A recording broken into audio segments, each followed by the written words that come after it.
bahwasanya aku tidak akan menyusahkan dia ya dengan apa yang diperbuat oleh umatnya. Kemudian wa absyir li habibi Muhammad, dan berilah kabar gembira kembali kepada kekasihku Muhammad wahai Jibril. Inni haramtul jannata lil anbiya'i wa umamihim qabla an tadkhula anta wa ummatuka. Aku haramkan wahai Jibril surga bagi para nabi dan para umatnya sebelum dia Muhammad dan umatnya masuk ke dalam surga terlebih dahulu. Allahumma salli ala sayyidina Muhammad. Itu bagi Nabi sallallahu alaihi wasallam. Tatkala wafat, ingin wafat, minta kepada Allah Subhanahu wa taala. Kemudian kata baginda Nabi, "Idzan taba nafsi ar-rafiqul a'la, ar-rafiqul a'la." Kalau begitu, hai Allah, aku sudah tenang, aku ingin berjumpa dengan Engkau ya Allah. Kemudian di alam barzakh pun beliau masih perhatian dan sayang kepada kita. Amal ibadah kita ini ibu-ibu, ya tiap hari Kamis dilaporkan kepada baginda Nabi Muhammad sebelum malaikat melaporkannya kepada Allah Subhanahu wa taala. Baginda Nabi minta kepada Allah, "Tu'radu alayya a'malakum fi kulli yaumil khamis wa ramadan." Amal ibadah kalian itu dilaporkan kepada aku tiap hari Kamis sebelum dilaporkan kepada Allah Subhanahu wa taala.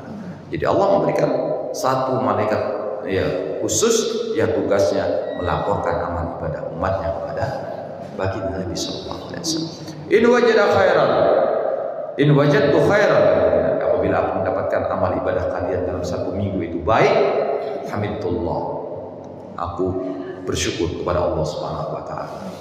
Wa in wajadtu syarran, dan apabila aku mendapatkan amal kalian itu tidak baik, istaghfarallah, aku mohonkan ampun kepada kalian, untuk kalian kepada Allah Subhanahu wa taala.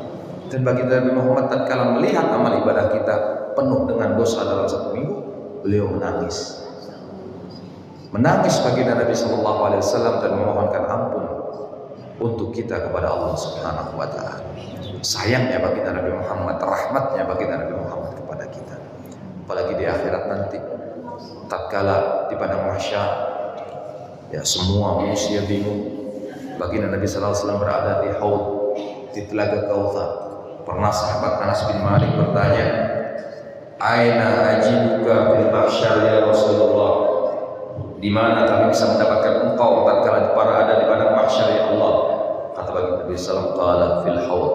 Engkau akan mendapati aku di sisi telaga Kautsar. Telaga Kautsar adalah telaga yang Allah berikan kepada baginda Nabi Muhammad nanti di padang mahsyar. Di dalam kitab Maulid dikatakan, "Wa man syaribaha la yadhma'u ba'daha abada." Orang yang minum air telaga Kautsar tidak akan pernah haus untuk selamanya. Baginda Nabi SAW rela menunggu kita, padahal matahari pada waktu itu di atas kepala kita satu jengkal. Rela baginda Nabi Muhammad berpanas-panasan menunggu kita umatnya satu persatu. Kalau kelihatan umatnya datang, dipanggil oleh baginda Nabi Muhammad, diberikan air telaga Kautsar. Semua didapat air telaga Kautsar daripada baginda Nabi SAW. Kemudian kata sahabat Anas, "Fa illam ajidka ya Rasulullah." Apabila aku tidak mendapati engkau di haud ya Rasulullah, di telaga Kautsar, aina ajidka? Di mana aku akan mendapatkan engkau kembali ya Rasulullah? Kata baginda Nabi sallallahu alaihi wasallam, "Bis-sirat." Aku standby di Siratal Mustaqim. Kamu akan bertemu aku di Siratal Mustaqim.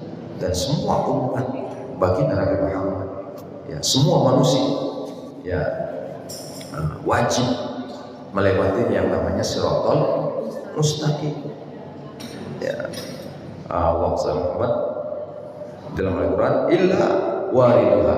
Ya, semua wajib ya, melewati Siratal Mustaqim. Siratal Mustaqim itu ibu-ibu dalam riwayat dikatakan lebih tipis daripada rambut dibelah menjadi 7, lebih tajam daripada 70 pedang.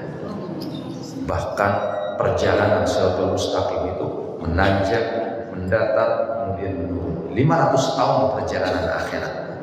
Di bawahnya api neraka yang menyala-nyala, ya menunggu orang-orang yang tidak selamat, orang-orang yang jatuh tatkala menyeberang Siratal Mustaqim. Tatkala satu persatu umatnya baginda Nabi Muhammad menyeberang Siratal Mustaqim, baginda Nabi Muhammad berada di ujung Siratal Mustaqim, kelihatan, oh umat saya menyeberang. Apa yang dilakukan oleh baginda Nabi? Beliau berdoa mengangkat tangannya kepada Allah Subhanahu wa taala. Rabbi salim ya Allah, selamatkan ya Allah, selamatkan ya Allah. ini umatku mau lewat ke Siratal Mustaqim. Baginda Nabi Shallallahu Alaihi Wasallam ya setelah berada di ujung daripada Siratal Mustaqim nggak langsung masuk surga, nungguin kita satu persatu, mendoakan kita sampai semuanya kumpul. Yang ada di neraka juga diangkat, diberikan syafaat oleh Allah Subhanahu Wa Taala berkat baginda Nabi Muhammad. Lalu baginda Nabi Shallallahu Alaihi Wasallam masuk bareng-bareng ke surga. Nah, itu rahmatnya baginda Nabi Muhammad kepada kita manusia. Di alam kepada makhluk yang lain juga demikian. Baginda Nabi Shallallahu Alaihi Wasallam juga rahmat buat alam jin, buat binatang. Bahkan binatang itu ya banyak binatang-binatang itu yang mengadu kepada baginda Nabi Shallallahu Alaihi Wasallam. Ya, mereka berbicara dengan baginda Nabi Shallallahu Alaihi Wasallam. Dan perlu diketahui di antara mukjizat baginda Nabi Shallallahu Alaihi Wasallam juga bisa berbicara dengan benda hidup dan benda mati. Karena semua ya mukjizat yang dimiliki oleh para nabi dan para rasul, baginda Nabi Muhammad memilikinya, diberikan oleh Allah Subhanahu Wa Taala untuk beliau. Nabi Sulaiman bisa berbicara dengan binatang. Baginda Nabi SAW bukan hanya binatang, benda mati, ya semua bisa, yang bernyawa ataupun yang tidak bernyawa bisa berbicara dengan baginda Nabi SAW. Bahkan di Mekah itu ada namanya Zukok Hajar. Zukok Hajar ya tempat atau jalan.